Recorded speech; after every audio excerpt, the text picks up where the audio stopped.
Dialectical behavior therapy was created in the 1980s by Marsha Linehan in Seattle, Washington. Today, DBT is taught all over the world. We're two therapists who believe everyone can benefit from DBT skills. I'm Kate. I'm Michelle. And this is DBT and Me. Hello, everybody. Hello. Oh, we're so glad you guys are here with us to talk once more about radical acceptance today. Again and again. And again. Yes, again and again. Yeah, we came up with this idea a while ago to do a second episode about radical acceptance because, well, a couple reasons. One, we weren't able to get to all of the material that it talks about in the DBT manual around radical acceptance, because there's a lot that it says about it.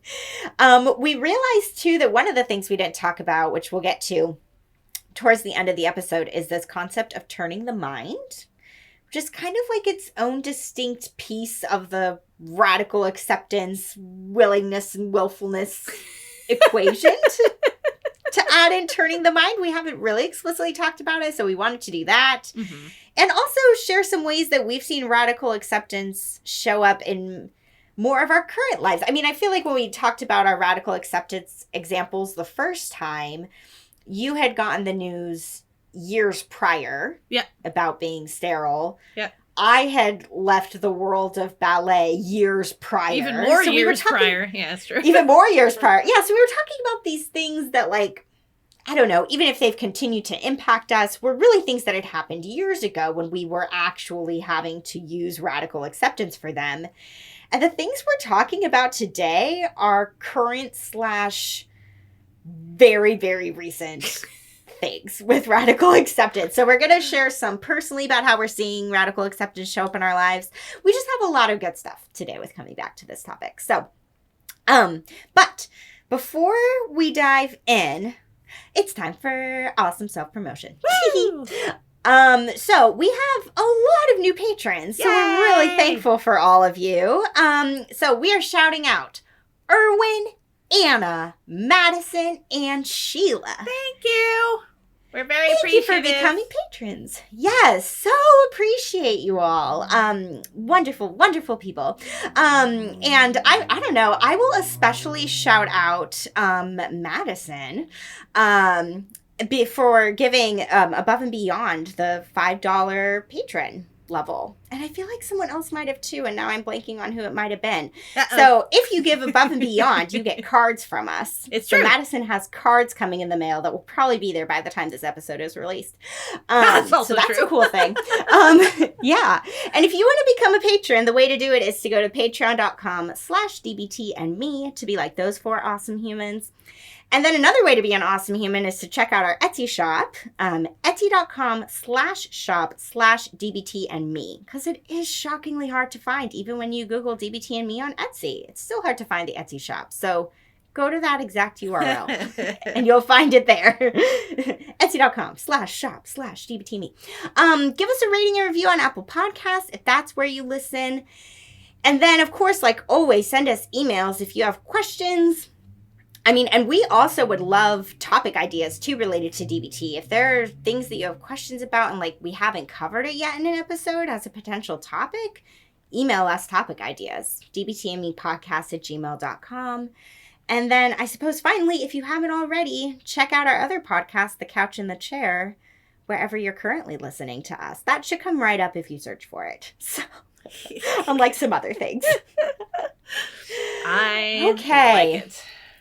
Awesome. So that having been said, the way that today is going to look, we're each going to share personally. Kate's going to start with talking about, like I was saying, how we've seen radical acceptance show up for us recently. Then we're going to talk about 3 different factors that make radical acceptance really hard. So when you've maybe thought to yourself, gosh, why do Michelle and Kate, I almost said our names totally wrong. Michelle and Mate. Why do Michelle and Kate say that radical acceptance is the hardest DBT skill, we're going to basically go over the 3 reasons why it's so hard and talk more about those. And then we're going to, at the end, like I was mentioning, also we're going to talk about turning the mind and the 4 steps for how you do that piece of things. So that's how today's going to go. And then a closing moment. Then takeaways. And then a closing moment. Yes, exactly. Yes, we will not leave off or forget closing moment. We will not do that. Okay. Your turn to start, Kate. This is an unusual sensation for this podcast. I normally feel like, oh God, the feels. For the couch and the chair, not for this one. Yeah, because we do so much personal sharing there. So much. So I guess let's get on with it. So I don't know. Gosh, time has passed strangely since COVID began. So it's probably more like 6 years ago now, if I think about it. Mm-hmm. Fuck. Time is going so quickly. Anyway, it doesn't feel like it's been that long. But 6 or 7 years ago, I think 6 years ago, I joined a local community choir. And in that choir, there was a woman who I admired very much. Her singing was magnificent. She always carried herself with an incredible amount of, like, power and self-confidence. And I was frankly a little intimidated. But I was just very drawn to her. She just seemed like someone I wanted to emulate and also wanted to have in my life. The kind of energy that would be a good thing to have in my world. And I would say that over a year or 2 of being in the choir together, we, got to know each other a little bit better, talked here or there, so I became closer acquaintances, I guess you could say. But it wasn't actually until, first she and then I left the choir, that our friendship really started to deepen because we didn't have that incidental seeing each other anymore. So if we wanted to hang out or talk or anything else, it had to be more deliberate. And so we started going on hikes a little bit together and,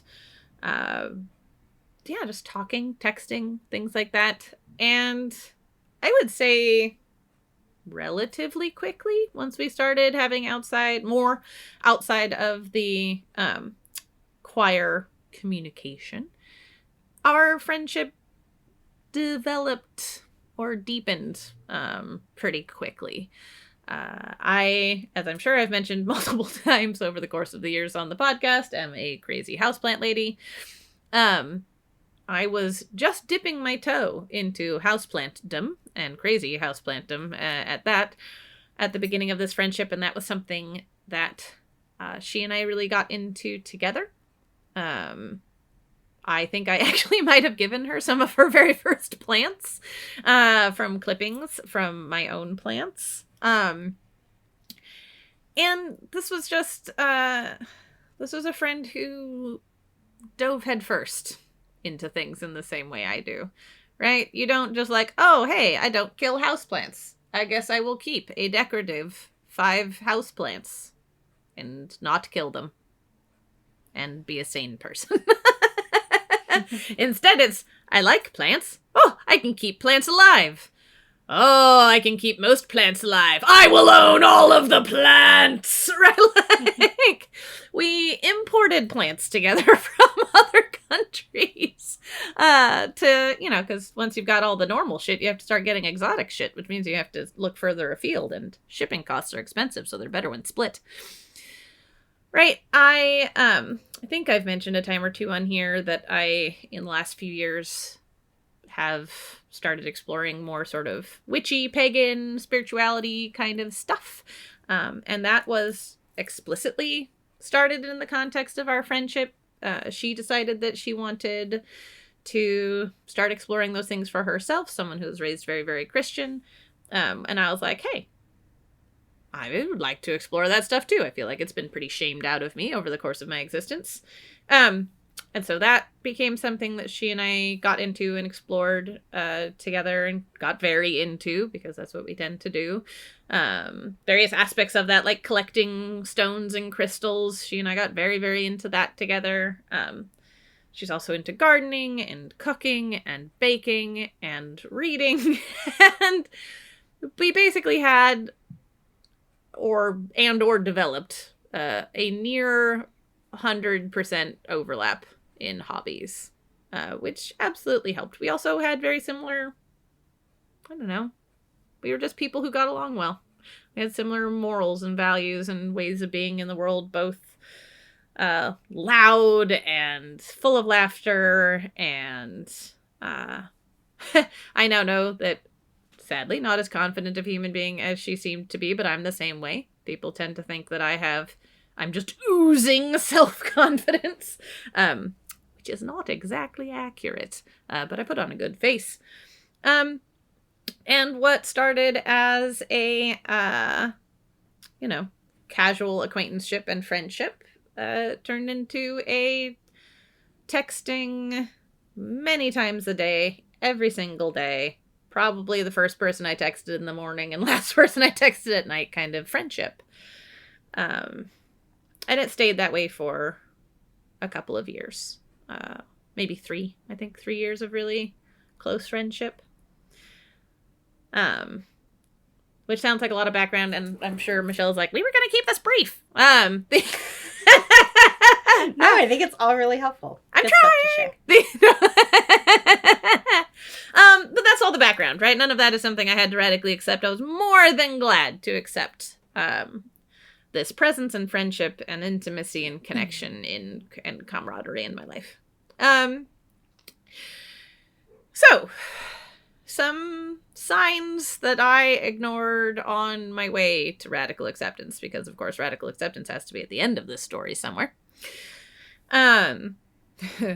So sometime, I guess it was probably actually in around this time of year last year,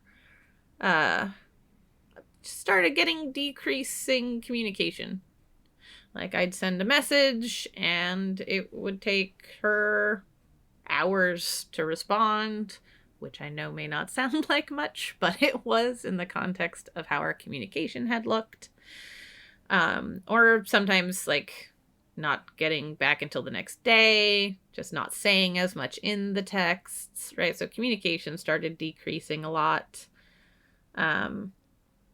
Such that I was consistently checking if I'd done or said something wrong. I kept thinking I had insulted her or hurt her feelings or done something. She kept reassuring me that it wasn't me, I wasn't doing anything wrong, nothing was going on. It was just that she was really overwhelmed with work. She worked in the school system. And she just didn't have much in the way of energy or thought to give to anything other than basically survival, right? She was having a really hard time with mental health stuff and just really kind of needed to buckle down and focus in on getting through to the end of the school year. And so trying to trust our friendship and trying to be respectful and trying to be someone who, like, all right, everyone else is making demands of you. The way I can support you best is by not being someone on the pile of people who are making demands of you. I basically said, hey, that's okay. I'm here, but I won't bug you really until the end of the school year. Reach out when you're ready, right? Reach out when you're recovered and feeling a little bit better, because I must have been a little bit later in the year, because I don't think it was April, May, and June that I was sitting around twiddling my thumbs. So probably the decrease in communication started around here, and it was sometime in later April or mid-May, somewhere in there, that I intentionally was like, okay, I won't text much, right? Let me know how things are going at the end of the school year. And then the end of the school year came and went. And I didn't hear anything. But I thought, okay, you know what? it takes time to bounce back, to recover. I was imagining that, poof, immediately at the end of the school year, I would have my friend back, but that might be selfish and unreasonable. But I also got in my head, I was like, oh God, what if the communication wasn't clear? And what if she's waiting for me to reach out? Right? And I'm waiting for her to reach out, and we're just sitting here waiting for the other person to reach out to reconnect. So I wrote her a letter, like an actual snail mail send with a stamp on it letter, because I thought that was the least invasive way to communicate, right? So I could say, hey, I'm still here. I love you. I miss you. I can't wait for our friendship to resume. I don't want you sitting over there thinking that you're waiting on me, and me sitting over here thinking I'm waiting on you. I'm like, also, if I'm just being an impatient, so-and-so, and you just need more time to recover after the end of the school year, just let me know, and I'm happy to wait as long as you need. And I absolutely, with every fabric of my being, every cell believed that when that letter arrived, I would get a text that said, hey, got your letter. And either, so glad you reached out, I was waiting on you. Or, you are being an impatient so-and-so, give me a few more weeks, and then I'll be back. Or, something. Yeah, I got nothing. So I tried texting, I tried direct messaging, and I got nothing. And I couldn't figure out what to make of it. Like, I was denying reality hard, right? I'm like, did something happen to our phones? Is she dead? It's like, I absolutely had to field and prevent myself from engaging in all kinds of crazy, I don't know, stalkerish behavior, right? Like, what if I just drive to her house and I'm there when she gets home, then she can't ignore me, right? Like, what if I just send gifts, right? Until she forgives me and takes me back? What if right? Like, I mean, I'm not proud of it, but like, I was desperate, right? These were the kinds of thoughts that were going through my head, and for those of you playing the home game, they're awfully good indicators that I was being willful. And not accepting reality.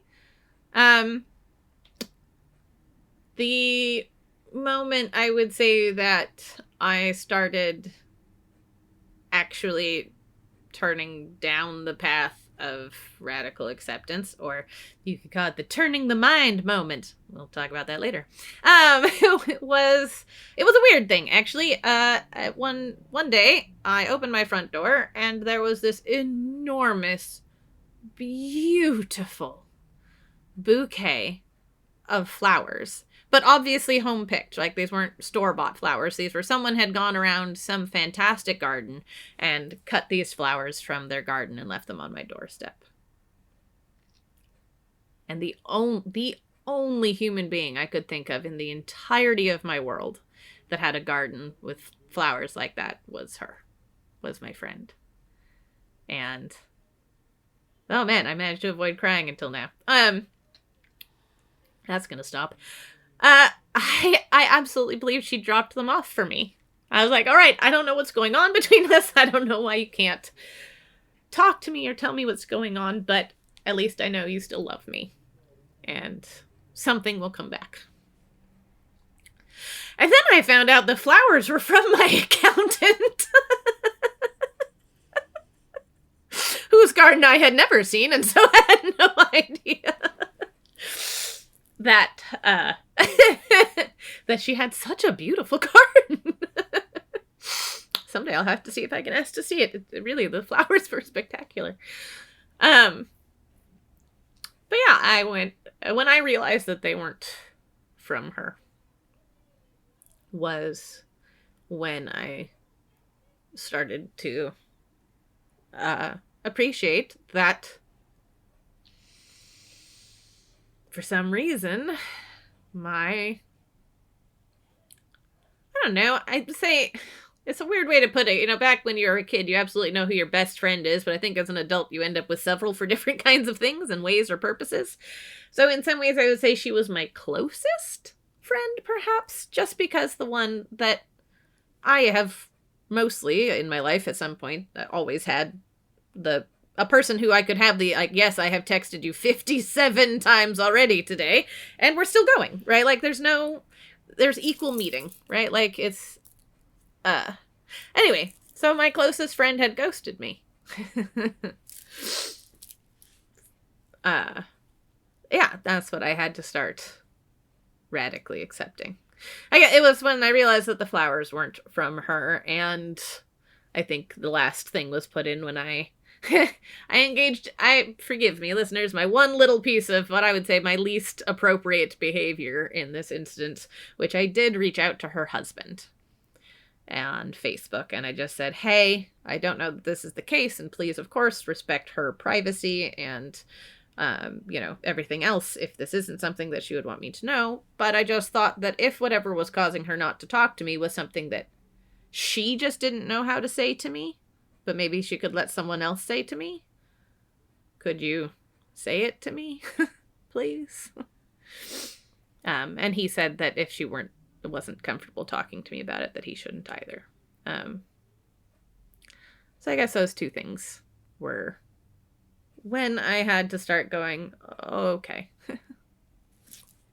I cannot for the life of you explain it, but my closest friend has terminated our friendship with no warning and no explanation. And no goodbye, no closure. So, where am I now? Deep grief. Really, really, really deep grief. I haven't had a lot of things that left me feeling this grief-filled in my life. Confused. Like, to the nth degree. I cannot. Every single day, I still have why. Right? Like, what the fuck, even? So, lots of confusion. I've been having a real difficulty engaging in my hobbies. Because they were all shared. So I can't engage in any of my hobbies without thinking about and missing her terribly.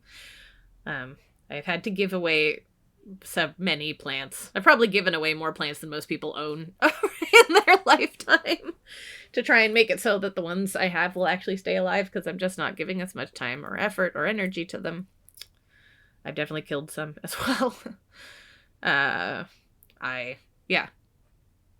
Yesterday was the first time I baked in probably like 8 months. I'm having a terrible time engaging in any of the things that I usually do to make myself feel better. So that's been really hard. Feeling, probably the hardest hitting one is feeling like I can't trust myself. Because I would have sworn on absolutely everything that I hold dear that I knew for a fact that relationship was going to last until one of us died. To lose something that you're that certain of fucks with you. Feeling isolated or unsupported or alone, or like I have a more difficult time making difficult decisions or changes in my life, because she was a big part of she had a lot of ferocity that I don't have. And I could borrow that in a way. And definitely some small amount of anger. Not how could you disrespect me like that, but how could she disrespect our friendship like that? Like, how? Yeah, it shocks me every day still.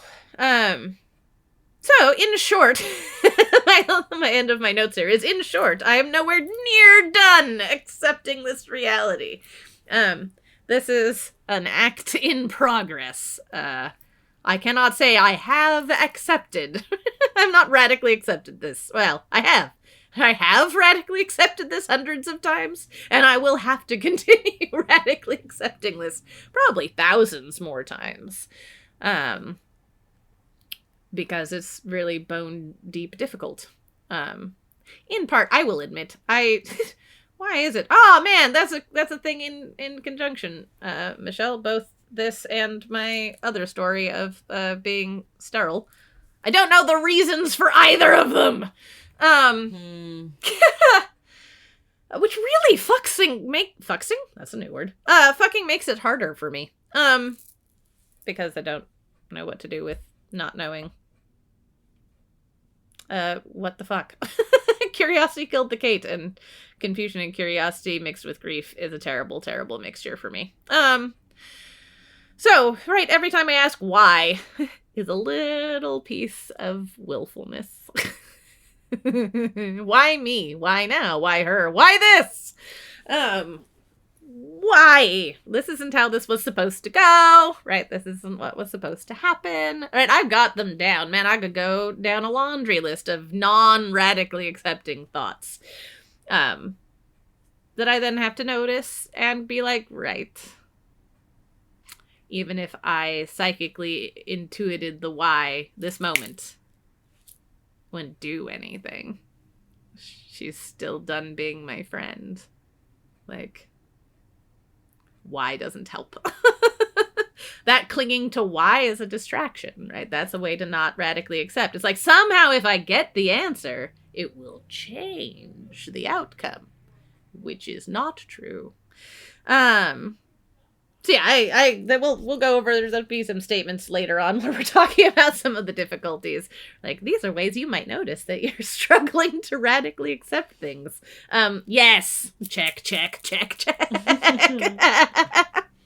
So yeah, it's a work in progress. One of these days, we're going to do a part 3 here, Michelle, and we're going to let me talk about one where I've done it. Where it's not a work in progress, where it's a done deal one way or the other. Because I am so tired of having to share about ones that I'm probably going to be working on radically accepting for a good long time. So, Kate, I don't know. I think, like, just hearing you share all that you did about your friendship, and having been by your side through all of it, like, I found myself almost tearing up a little bit when you were talking about when you got the flowers, because I remember how excited you were when you messaged me, and you were just like, Michelle, I think these are from her, and I was like, oh my gosh, maybe they are, and then it wasn't, and my heart broke for you that day. And hearing you talk about all of it now, I mean, the thing that was coming up for me listening to you is that even though the circumstances can be different for each unique friendship, I just know there are a lot of people listening who have been through exactly what you're talking about, which is friendships ending suddenly and not really knowing the reason. And full transparency, right before Kate and I sat down to record this episode about radical acceptance and we were picking what to share personally, we were like, do you want to, which of us should share about our friendship loss? Because I also just had a friend end our friendship after a long time. And so I think some of my own stuff was coming up listening to you. And so on a practical level, for those of you listening who have also experienced really challenging friendship loss, actually in the couch and the chair, we do have an entire episode about this. So Kate talks about losing different friendships. She tells a different story than this one. And I talk about a friendship loss from a few years ago.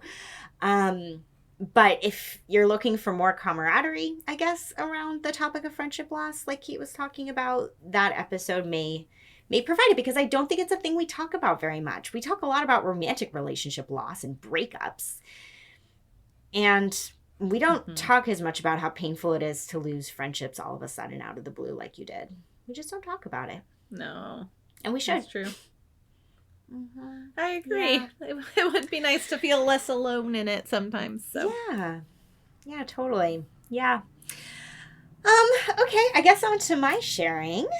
On to your sharing. On to my sharing. So, I'll just, I guess, say what the thing is that I'm going to talk about, and then I'll explain everything.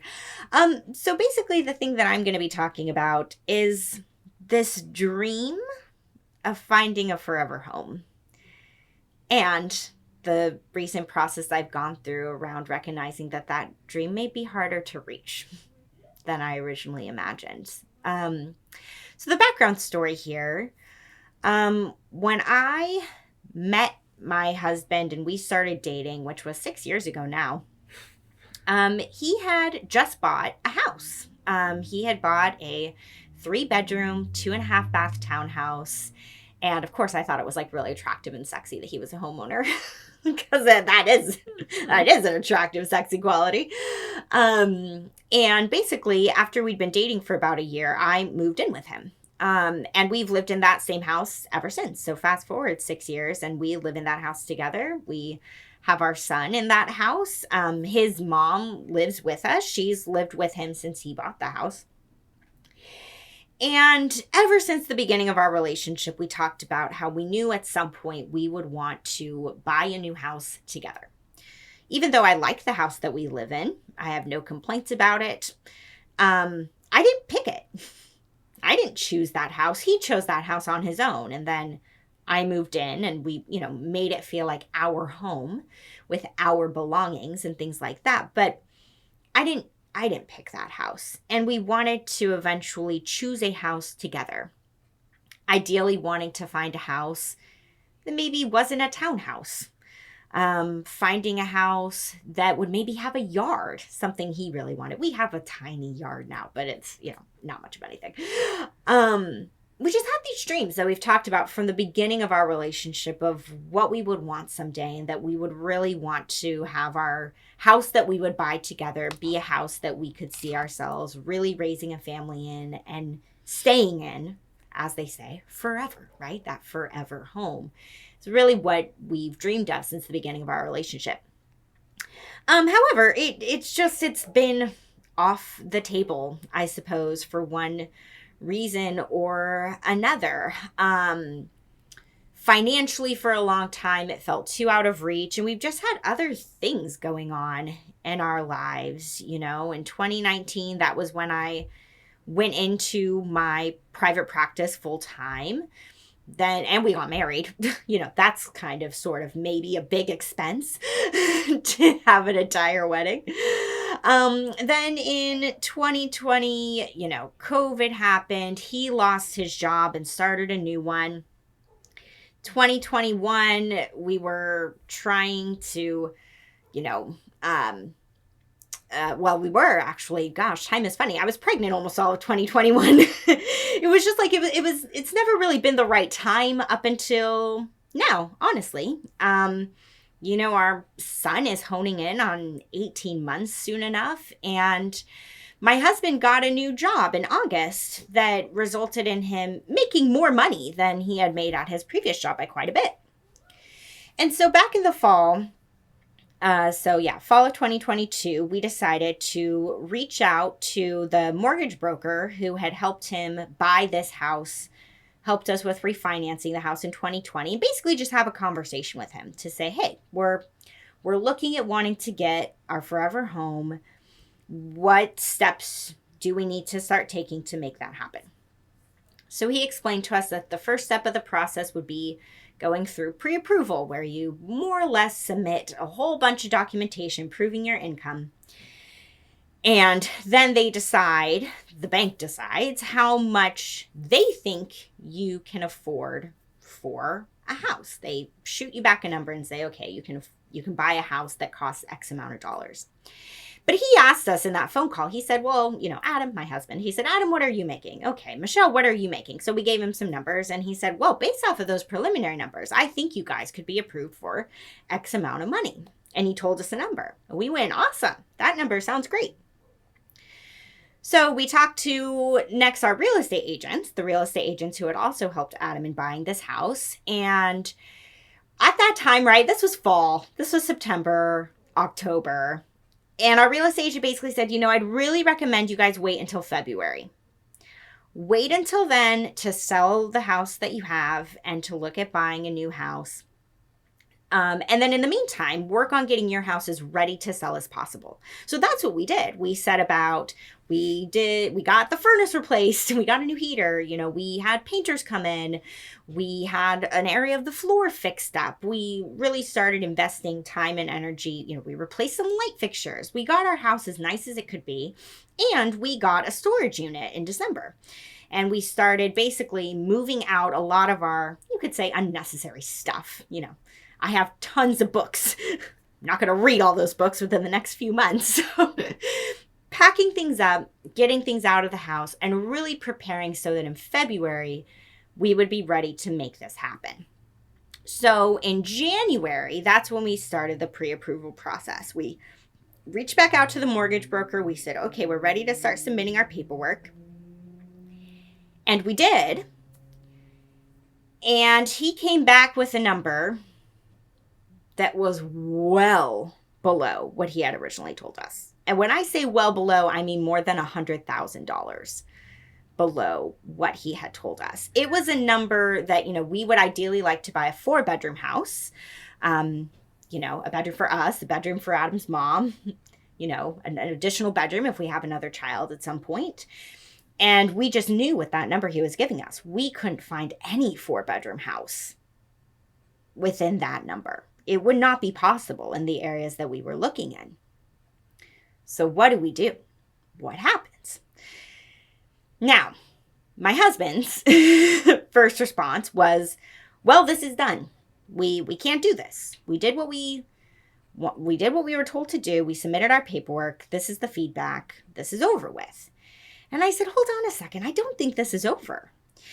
And I told him why. And the reason was because the mortgage broker had submitted, of course, all of our documentation to the person called the underwriter who works for the bank.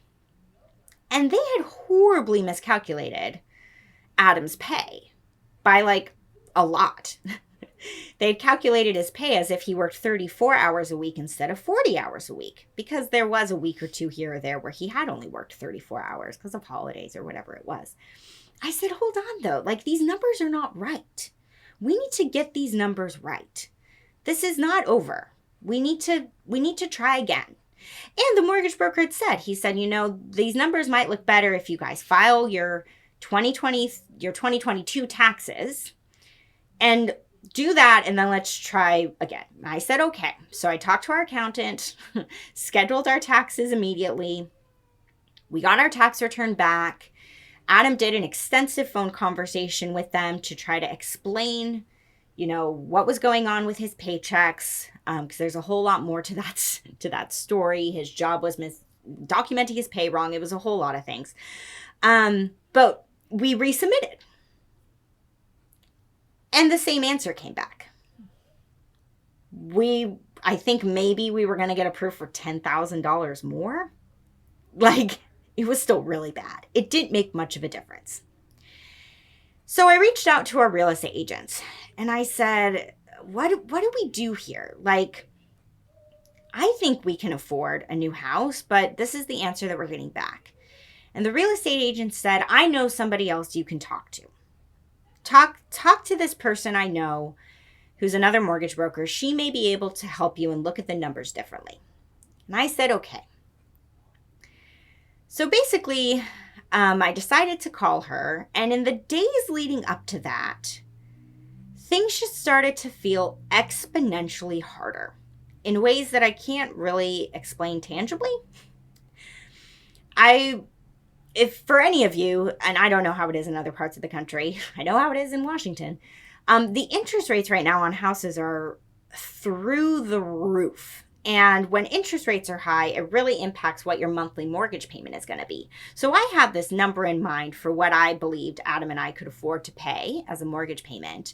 But every day I was seeing these interest rates climb. And the more the interest rates climbed, the more I realized the number that I have is getting further and further out of reach. Because I saw that number maybe a month ago. Now that number is a couple $100s higher because of the interest rates. Whoa. This would be really hard. It felt like the inventory was dropping too. I was just seeing less and less and less 4-bedroom houses on the market, where I felt for a while like I had been seeing a bunch. I felt like I wasn't seeing any. So I sat down at the computer and I really tried to crunch numbers. And Adam was actually he is currently about to get a raise in like a couple weeks. So we knew this raise was going to be coming, which was going to be a really good raise for him. And so I sat down at the computer one day and I crunched out the numbers of like, okay, this is what Adam's new pay is going to be. This is what our expenses are. This is how much we could afford. And those numbers came out and I was like, oh, this is really much closer than I thought it would be. Uh-oh. This is a problem. This isn't good. How do I paint this picture to try to prove that we can afford this? Because I really thought we could, and now I was questioning myself. And all along, Adam and I were starting to have a little more conflict between us. Because Adam was like, Michelle, what's the point in talking to this second mortgage broker? I really just think we need to call it quits here. I don't think this can happen. So I was kind of pushing him to keep moving forward. And he was pushing back against me saying, what are you doing? Like, stop this. So I did that phone call with the second mortgage broker. And on the one hand, she had really positive things to say about how she saw some ways that things could be different from how the first mortgage broker had submitted our paperwork and our numbers. And on the other hand, she told me some things that I didn't know. And she told me about how it really didn't look good that Adam had been at this job for less than a year. That just didn't look good to the banks. It didn't look good that we had taken, even for the most legitimate reason in the world, both Adam and I had taken 3 months of parental leave. But that didn't look good either. That had decreased my income in my business because I wasn't working for a few months. And Adam had gone months without a paycheck at his job. So she was explaining, as I told her a little bit of our history, she's like, yeah, none of this looks very good. She said, I can try again for you guys, but like, I don't know if I can wave a magic wand. Like, I'll send you an email with the paperwork that I need. And yeah, we can give it a try. So she did. She sent me an email afterwards to follow up with the list of documentation that she would need. And it was more than what the first mortgage broker had asked for, which on the one hand, I thought was a really good sign. Like, she's going to be super, super thorough here. She's going to try to explore every option possible to get us this house. And on the other hand, I looked at that email, and this is where, like you said, Kate, this is where you kind of start turning the mind. This is where I started to turn the mind a little bit myself. And I went, I don't know if I want to submit all this paperwork again. I just had a moment. I was just like, I don't know if I want to submit all this paperwork. And I'd kind of sensed on the phone with her that, which I appreciated, and we very well could wind up working with her in the future if we revisit this, but she was honest with me. She didn't tell me, no, this is done for, there's no hope, but she was also very cautious, and I could hear that in her voice. She was very much like, oh yeah, like I can work with you, but da-da-da-da-da. And I thought about it to myself that day, driving in the car somewhere, and I said, all of these barriers that seem to be in our way right now, if we just gave this a little more time, I don't think we'd be facing as many barriers if we decided to just like wait a year. Like, let's give this some time and let's pump the brakes for now. And I knew what that meant. I knew that meant either we would pay for a storage unit, which was hundreds of dollars a month. These storage units are expensive these days, at least here in Washington. Spend hundreds of dollars. So we would ultimately wind up spending thousands of dollars to keep our stuff in storage for a good year until we might decide to try this again. Or to end the storage unit, save the money, and move everything back into our house. And that thought felt awful. I didn't want to do that at all.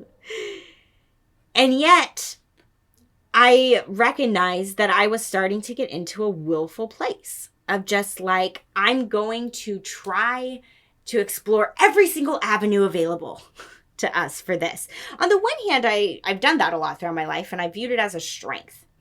that it's a good thing to like try to explore every single option. Like, don't give up at the first sign of trouble. You keep going until you've truly exhausted all options. And I knew we hadn't technically exhausted all options because we hadn't submitted paperwork to this woman to see what she could do for us. Maybe she would come back with a much better answer. It was an intentional choice to say, you know what? I know there's a potential avenue there to explore, and I'm not going to. The reason why is because this is starting to really lead to some issues with me and my husband, because we're having very different ideas of how to go about this. And yeah, what if we just gave it some time? What if? What would that mean? And I kind of almost viewed it as like, if you think about that concept of a light at the end of the tunnel, I'm the type of person, as I was kind of just talking about, where I will tirelessly keep walking in that tunnel, believing that there is a light at the end. And that's what I wanted to do. I was like, no, damn it. Like, we can get into our forever home. We can do this. And then I just kind of was like, you know what? Hey, Michelle, if you just stop walking in that tunnel, just stop. Just stop wearing yourself out. Stop walking. And just wait and see if maybe that light will come to you. Because maybe it will, if you just are patient a little bit longer. So where am I at right now? I mean, this last weekend, my husband, bless his heart, moved everything out of our storage unit. I now have a garage full of boxes. We had to immediately, basically within 24 to 48 hours, I sent that second mortgage broker an email saying, hey, I know this may seem really strange because I know we just talked on the phone and I seemed all in. I've actually had a change of heart. We're not going to be moving forward with this. Had to tell our real estate agents. And we had already kind of been on that path. I mean, for coming up on 6 months, like we had been in this mindset of we're going to get this new house. And so it was a tough pill to swallow to go, no, we're not getting that new house. That's not going to happen right now. And so what we've talked about, me and my husband, is that we're going to come back to this probably around this time next year. We learned a lot through this process. We learned a lot about why we weren't getting pre-approved for the amount that we wanted to. But we're just going to get back to living our lives. We're going to move our things back in, get back to our house feeling like a home with pictures on the walls, and we're going to maybe try again later. And that is not how I typically would have done things before. It was a tough pill to swallow. And still kind of also, I think, swallowing that pill of like, gosh, we may try this again in a year. And what if interest rates are this high? And, what if we haven't saved up enough money and, all of that? What if it doesn't work out again? Then what? Because it absolutely impacts things in our lives, specifically potentially the timeline around trying to have a second child. We don't have the space for a second child as long as we're in this house. It just kind of changes the way that we saw things playing out. And also, once I got to that place of realizing that I think it would really reduce my stress to just press the pause button, I felt a huge weight lift off of me. And I knew that I was actually radically accepting that now was not the time for this. And it was hard. And I felt a lot better once I got there. So that's me. And again, I got there, 3 weeks ago? Like, this is very, very fresh and new. See, next time, like I was saying, I get the one and done and you get something you're still working on. Sure, we can do that for Radical Acceptance Part 3. Yeah, I don't think there's ever an end. But no, I mean, you were talking about being there with me through all of my loss of my friend, and I've watched you with this house process, right? And I definitely know you are in common parlance, a go-getter. And so I can appreciate how difficult it is for you to let go. And just not a thing that you have set your mind to. So, but I look forward to seeing your awesome house whenever it happens. Thank you. Yeah. With a yard. I will say, someone who grew up with 5 acres of yard, the itty bitty yards they give houses nowadays, I'm like, what even though? It's a strip of grass. Right? Exactly. Like, no privacy. Well, so to transition though, what makes radical acceptance hard? We're going to go over 3, factors / I kind of think of them as constellations of things, that can get in the way. And I'll start off with the first one. To read how they put it in the manual, they say that the first factor that can interfere with radical acceptance is you don't have the skills for acceptance. You do not know how to accept really painful events and facts. And I'll admit, Michelle and I were actually chatting a little bit about this one before we went today, because my first blush, I was like, wait a second, is it just saying you can't practice radical acceptance because you don't know how to practice radical acceptance? Not knowing how to practice radical acceptance gets in the way of itself. That seems tautological. I don't know what's happening. Michelle! And I know I'm the one saying this one, but I'm just blatantly tapping into your viewpoint on it, Michelle, because I liked it a lot better and it makes a lot more sense. Which is to say that not all of us were taught these skills. We weren't modeled, right? The ability to do this. I know, sure as shit, neither of my parents is really high up on the radical acceptance skill tree. Like, they are absolutely bullheaded. I don't think I have a better example of someone not accepting reality until she bends reality to her will than my mother. My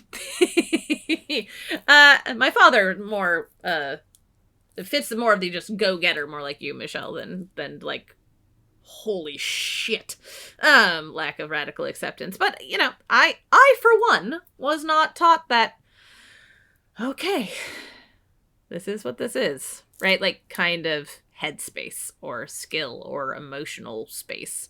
None of that was demonstrated for me, and I know that that's the case for a lot of people, right? And it is a skill, right? While radical acceptance is sort of the title that we give it, you also have to be noticing that you're not doing it, which we'll talk about in a few minutes here when we talk about turning the mind. You have to notice what it feels like. You have to see what it looks like when someone does it successfully. Like, there's a lot that can be missing that's not just my super shallow initial interpretation of not knowing how to do radical acceptance makes it hard to do radical acceptance, which, while true, isn't really a separate statement. And this is more that you don't really necessarily even know how to get started, right, with radical acceptance, because you don't have necessarily the self-knowledge or observed information to give you that starting place, which I suspect, though Michelle and I didn't talk about this, is part of what we're hoping to help with by sharing our personal stories, right? That it's all well and good to be like, turn the mind, decide to accept things, voila! It's all well and good, but it doesn't really let you know what that looks like or sounds like or feels like along the way. And so hopefully, and maybe there will be a radical acceptance part 3 where we just find different sizes and types of things yet again to talk about radically accepting, because your mileage may vary, but I for one can absolutely own that I was not demonstrated. I did not have these skills demonstrated for me really growing up, and have had to fight to learn them, I guess, over the last, oh Lord, I'm older than I think I am. 20 years. It was 20 years ago that I went into DBT as a client. Weird. Anyway, yeah, so over the last 20 years I've had to, I will say, I think I left that first time with something of a shallow understanding of it, and it's mostly by teaching it that I've gotten a better understanding of how to do it myself. So technically 20 years to practice it, but I think more like, I don't know, how long have we been doing this shit? 6? 7? Oh gosh. 7? I mean, I think since like 2015. 8 years? 8? That does sound right. Oh Lord. Anyway, yeah, so that's number 1, is you don't know how to do it because no one has ever given you an opportunity to see and learn how to do it. Mm-hmm. Yeah. Okay, the second factor that interferes with radical acceptance is you believe that if you accept a painful event, you are making light of it or are approving of the facts, and that nothing will be done to change or prevent future painful events. There's a lot in there. I think, like, I don't know, maybe this does feel easiest to reference back what we shared today. Examples of that. And I don't want to put words in your mouth, Kate, but I think maybe there was a part of you that thought, okay, if I really accept that my friendship is over, that somehow, like, that's going to actually make it over. Like, if I just keep believing and hoping and trying to reach out, she will come back to me and this will not be done. Yeah. Maybe. I don't know. Yeah. Yep. And for me, I think, like, I had this fear deep down, like, if we don't get our house now, like, will we ever? Like, I kind of thought to myself, I was like, I don't feel like there's a better time than now. So if I accept that we can't get it now, then what does that mean? And I came to see that that actually wasn't true. Now maybe wasn't the best time for some reasons. But kind of that piece about, like, nothing will be done to change or prevent future painful events, right? That if I radically accept this, like, I'm creating some kind of painful event in the future. And actually, I think what it really is that when we radically accept, we're choosing to hopefully prevent or stop. If the pain is already turned into suffering, we're hopefully trying to end the current suffering rather than staying in it. The reality is that painful events will always happen in life, sometimes very close together, sometimes with lots of time in between, but painful events are inevitable. And it's just all about, how am I going to view this current painful event in my life? If I can, be able to accept what is about this current situation, then hopefully it will be something where then I'm able to take a step back from it a little bit, so that whenever another future painful event comes along, I've hopefully done some healing around this current painful thing. That's kind of how I view it. But yeah, I mean, we definitely, I think, have heard things like that come up in groups of, like, a lot of, okay, if I accept it, that must mean I'm approving of it. I'm saying it's okay, right? And certainly not. It's saying, I don't want this thing to cause me suffering anymore. That's really all it is with accepting a painful event. I like it. Mm-hmm. I like that. I think sometimes of radical acceptance as the art of accepting the unacceptable. Yeah. Though it can also certainly be for smaller things. I think we still tend to talk about radical acceptance for, on average, large life events. Maybe the next, maybe radical acceptance part 3 is radically accepting the small stuff. Because it can be used that way too. It can. Moderate. I guess not itty bitty things, but or you probably can and do radically accept the itty bitty things all the time. So the last listed factor that interferes with radical acceptance is emotions get in the way. So unbearable sadness, anger at the person or group that caused the painful event, rage at the injustice of the world, overwhelming shame about who you are, or guilt about your own behavior are some of the ones that they list here. What is strange to me is that fear doesn't make an appearance on that list. Yeah, which I think is huge when it comes to radical acceptance. Yeah, that's strange to me. I would say fear is probably the one. Fear or maybe unbearable sadness are the ones that get in the way the most for me. But fear, absolutely. So just put fear in there, listeners. I'm sure it's an oversight.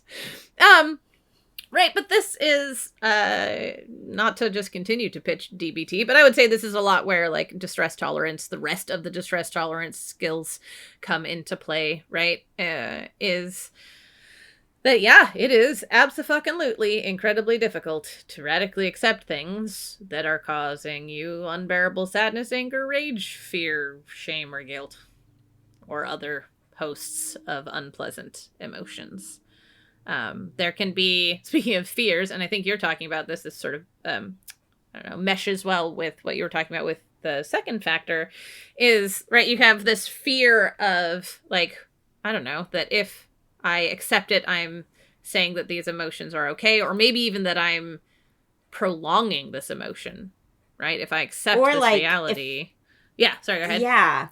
Oh no, it's okay. I think sometimes too, like I've had it for myself of like, okay, if I accept this thing, well then that means that the emotion that I'm feeling about it, then the Is emotion invalid? should just go away. Oh, Yeah. that The true. emotion Yeah, like the emotion isn't valid anymore. Like, okay, if I can accept that, this friendship is actually over, then I'm not going to feel sad about it anymore. Like, Yep. Sometimes I think emotions come up with radical acceptance, like they commingle in that way too, where we tell ourselves, like, okay, radical acceptance is supposed to make the emotion stop. No, not how it works. No. No, not at all. Yeah, it doesn't end when you want it to end. And I think sometimes it can feel like that sense that it cheapens it, or like you don't want it to end, right? Like, oh, if I radically accept this, I'll stop being sad, and I don't want to stop being sad. She was my friend. I don't want to be done grieving, right? Like it's like you're supposed to hasten yourself out of your emotions if you radically accept it. Or, well, if I can radically accept this, I never should, quote unquote, have been this upset in the first place. Right, so all of these, oh, there you go, maybe what we ought to reference back is just the emotion myths episode. Oh my god. Yeah. Probably a There's whole lot in that bunch of episode. emotion myths that come up with radical acceptance. But the truth of the matter is, while your emotions may shift in you have less suffering, like Michelle was talking about way, it's not just gonna poof, there go your feelings. So don't have that unreasonable expectation of it. And also, your feelings are valid, however they do or don't change in there about the thing you're trying to radically accept. It doesn't cheapen it or lessen the validity of your feelings to radically accept the situation. And if it's just the feelings themselves you're struggling with, right, see other emotion regulation and or distress tolerance skills, I would say. Yeah. Good explanation, Kate. Thanks. Okay, so we're going to transition into the last piece here, which is to talk about turning the mind. I'm going to read out the definition that's in the manual, and then we're going to take turns going over the 4 steps for how to turn the mind. If you're like, what is that and how do I do it? We're about to tell you. Okay, so to start off with, what it is. The definition says, turning the mind is like facing a fork in the road. You have to turn your mind toward the acceptance road and away from the road of rejecting reality. Turning the mind is choosing to accept. The choice to accept does not itself equal acceptance. It just puts you on the path. This is how I boil that down. Because I am so the kind of person, like you said, Kate, like I am a go-getter. I'm the type of person that once I set my mind to something, I see only one road in front of me. And that is the road to achieve what I want. Whatever that thing is.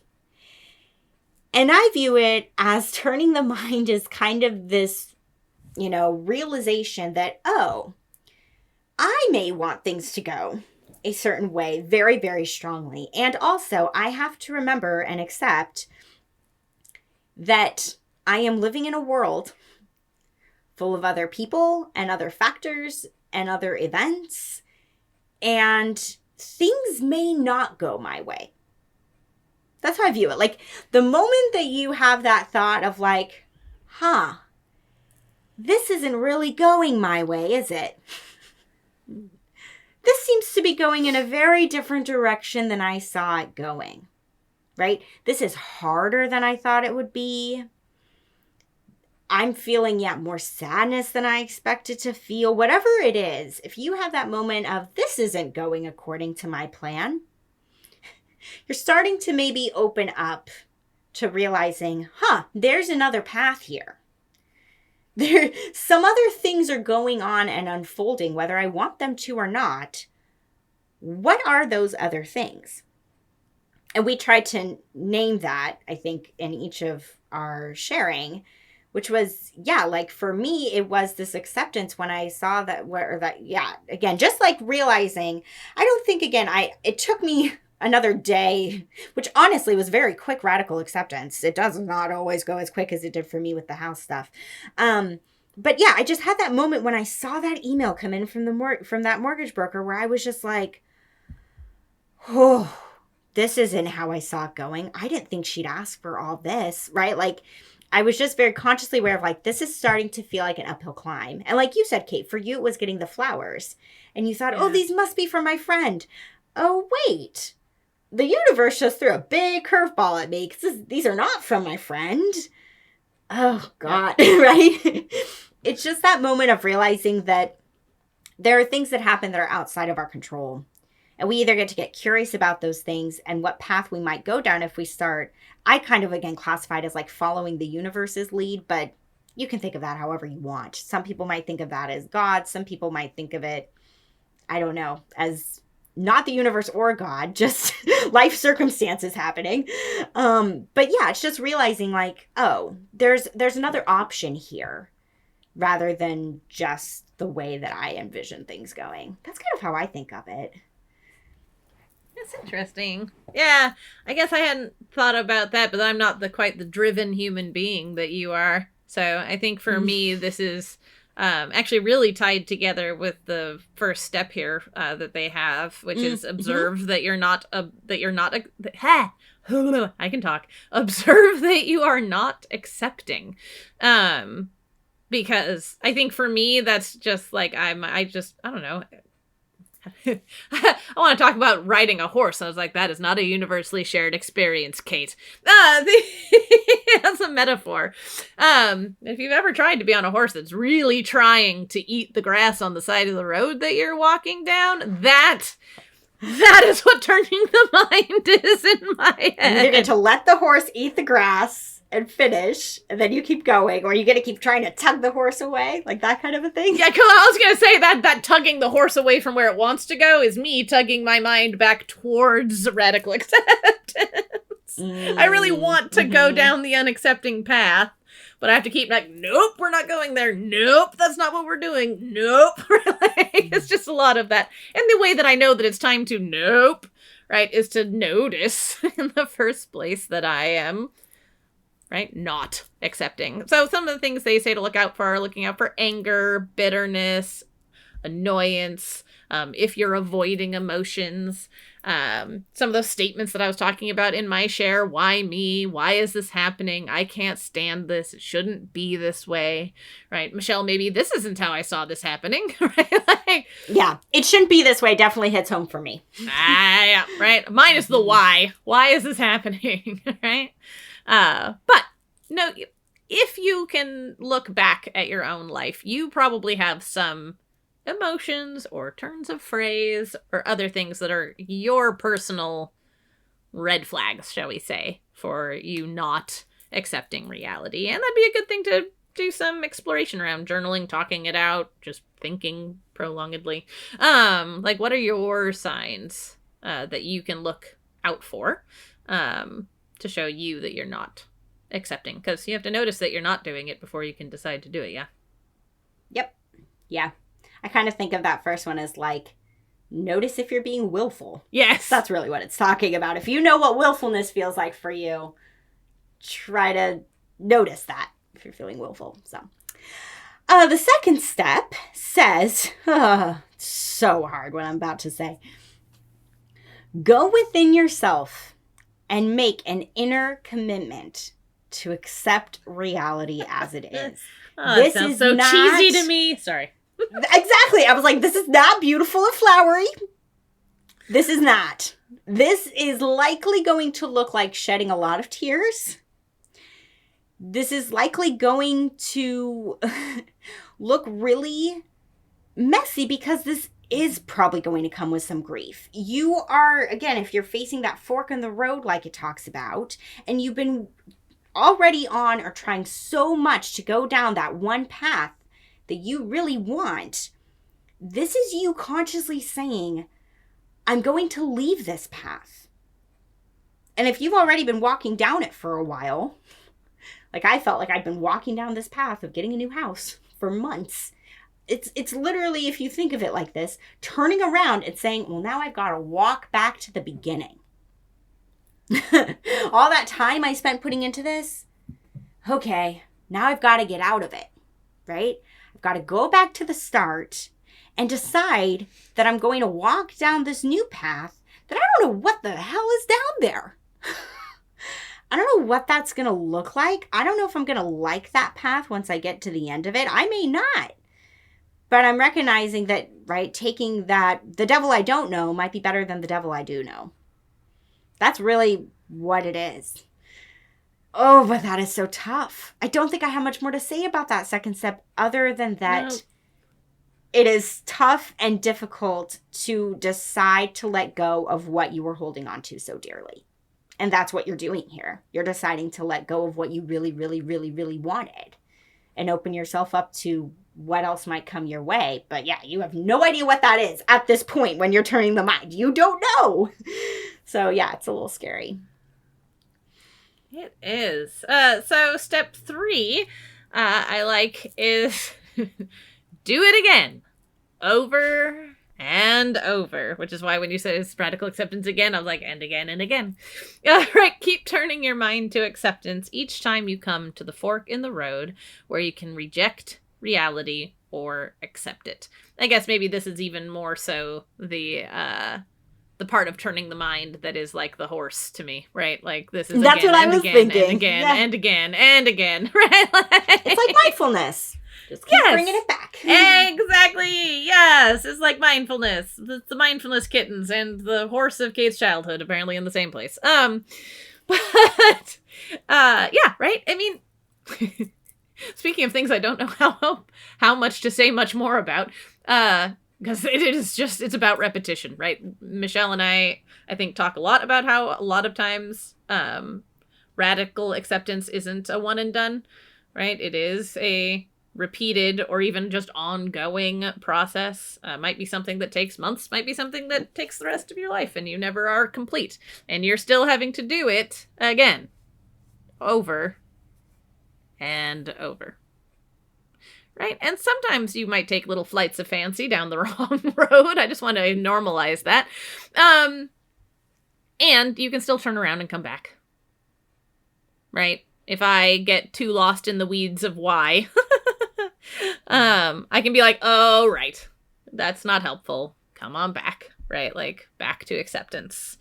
So don't judge yourself if you end up a little further down the track sometimes before making the U-turn.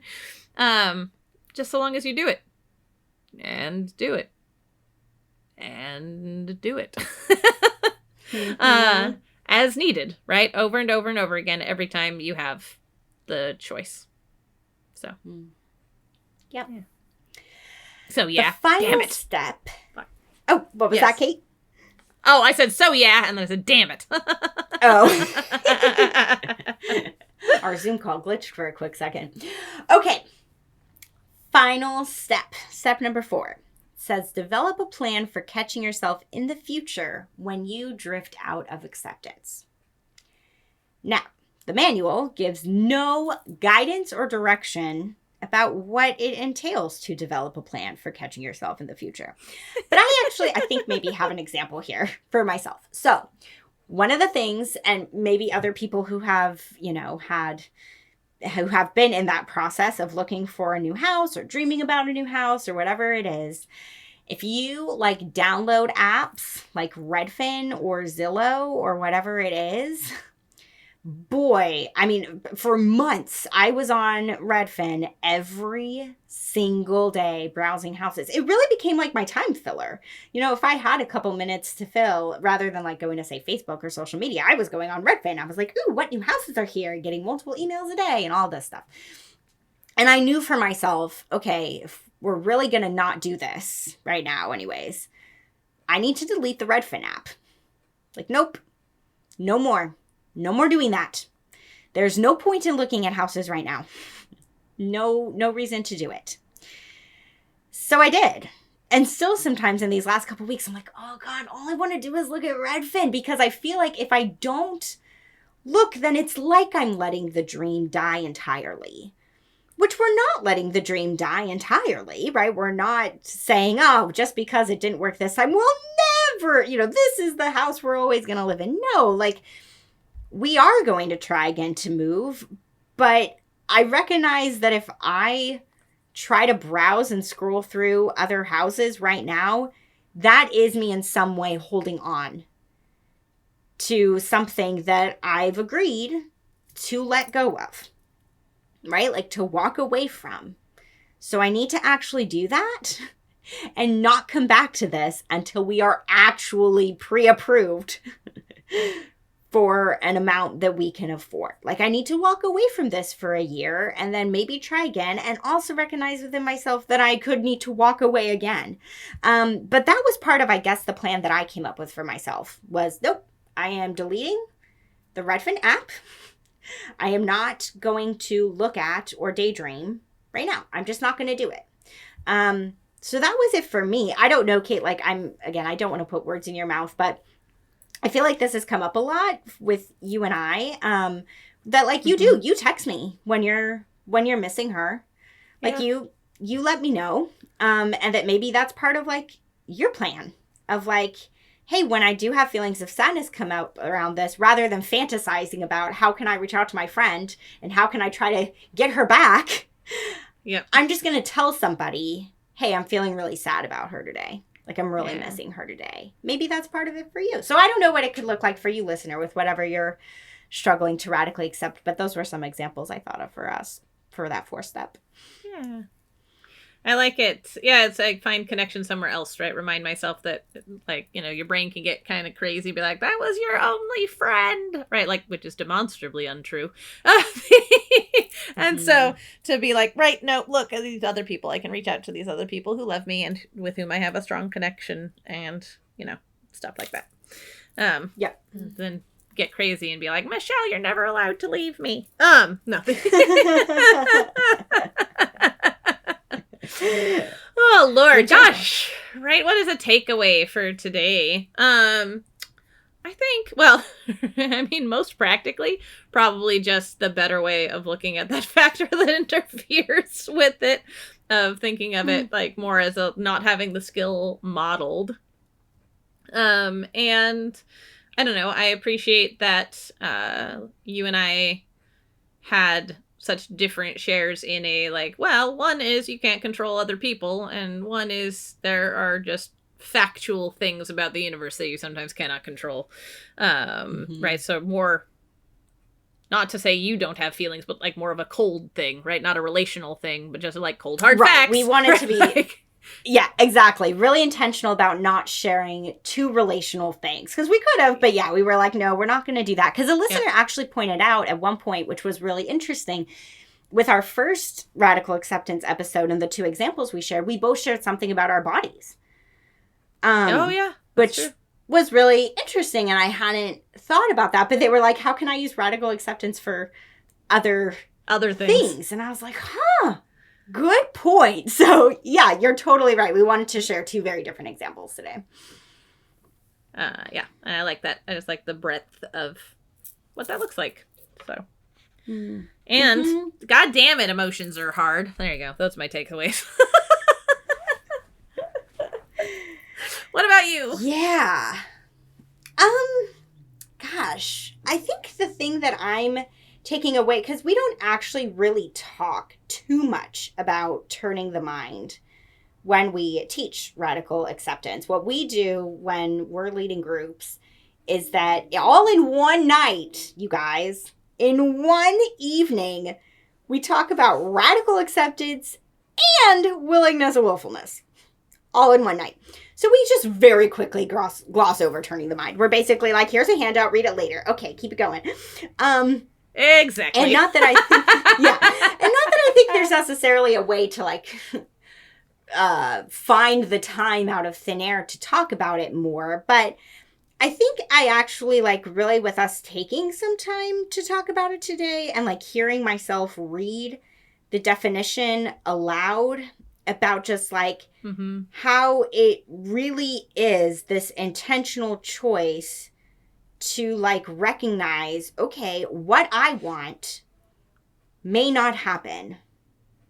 And just, I have to start considering that there could be another option here. Because again, I'll reference back our first two stories. Like, you know, to even, like, for you to recognize, oh gosh, I can't have biological children. What? That's the only option I'd ever considered.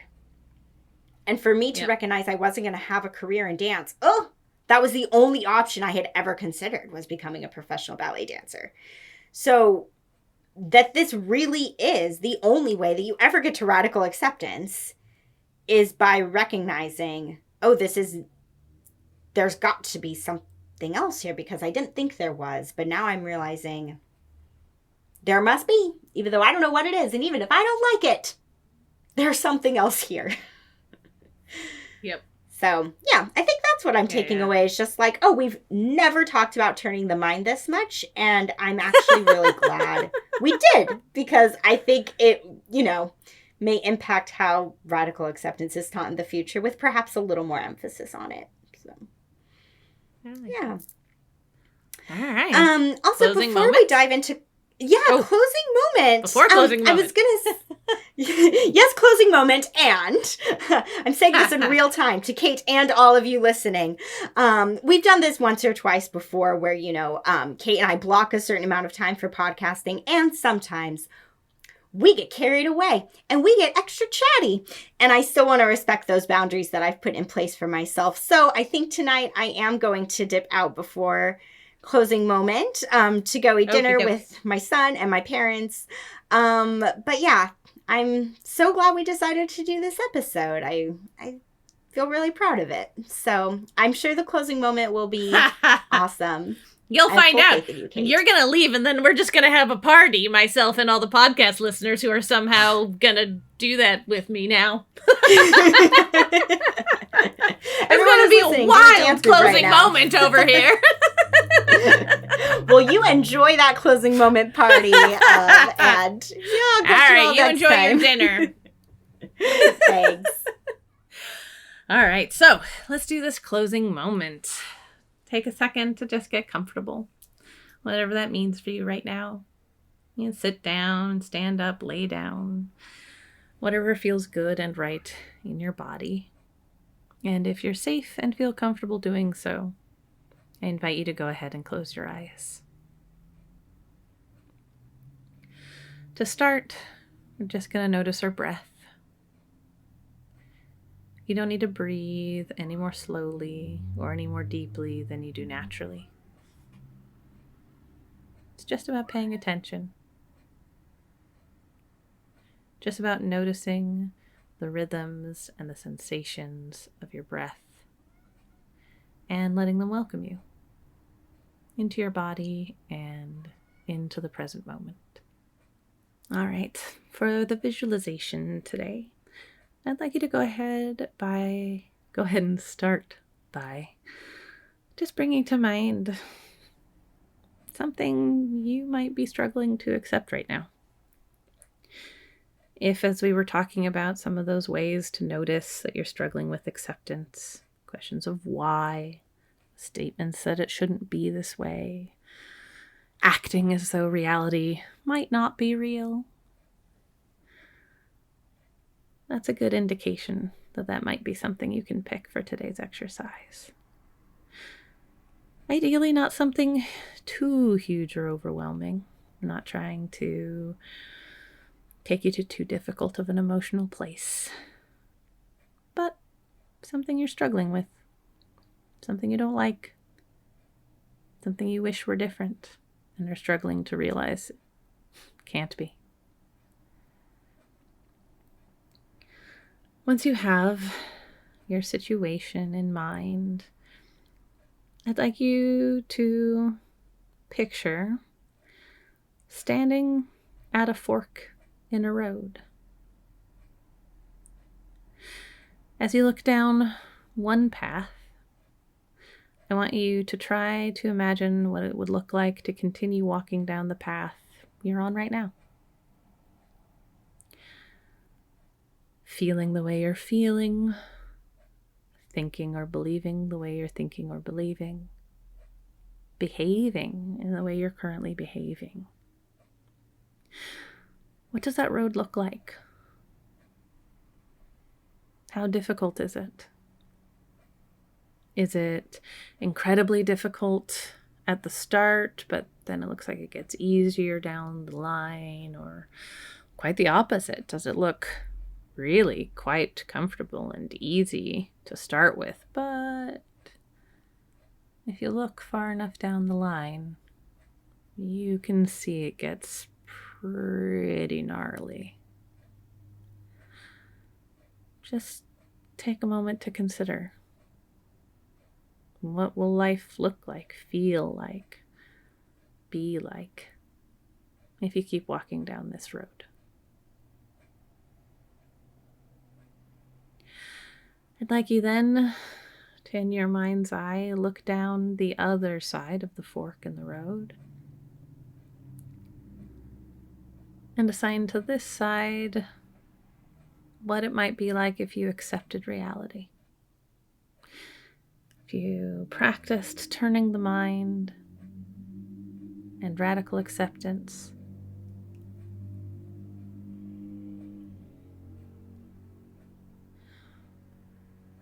what would that road look like? Where would it take you? Just like you did with the first road of staying going like you are now, imagine the radical acceptance road. What does it look like? Where does it lead? Can you see the end destination from where you are? Is the road clear or obscured, overgrown, paved? Just like the other, does it start easy and get harder, or start incredibly hard and get easier as it goes? Just take some time to consider what's different on this fork. How might it feel to be there, to be halfway down that road? And this is just for considering. This is just for taking a look and noticing what scares you down the road of acceptance, or down the road of not accepting reality. What motivates you down each road, whether it be to reach towards something or avoid it. This visualization may not match what will really occur, right? None of us are fortune tellers or psychic. We don't know what either path will actually look like or feel like, but this is a chance to feel out your own reactions, your own internal landscape or reality. Just notice how it feels. Notice what thoughts come up. Notice what inclinations you have, what yearnings, what fears. Just as information. Just to take with you, to walk away today and think a little bit harder about maybe accepting reality. And if not, maybe you'll have an understanding of why you're choosing not to right now. But for now, you can go ahead and let that vision fade from your mind and try and let the situation you're grappling with fade as well. Take a moment to reground yourself in your body. Maybe take 2 or 3 slow, deep breaths, exhaling for longer than you inhale. You might try rotating wrists or ankles, shoulders or neck. Whatever feels good and right to your body in the moment. And when you feel ready, you can go ahead and open your eyes. Thanks so much, everyone, and we'll talk to you soon. To learn more about us and the DBT skills we're teaching each week, join our Facebook group. Simply log in to your Facebook profile and search for DBT and Me podcast.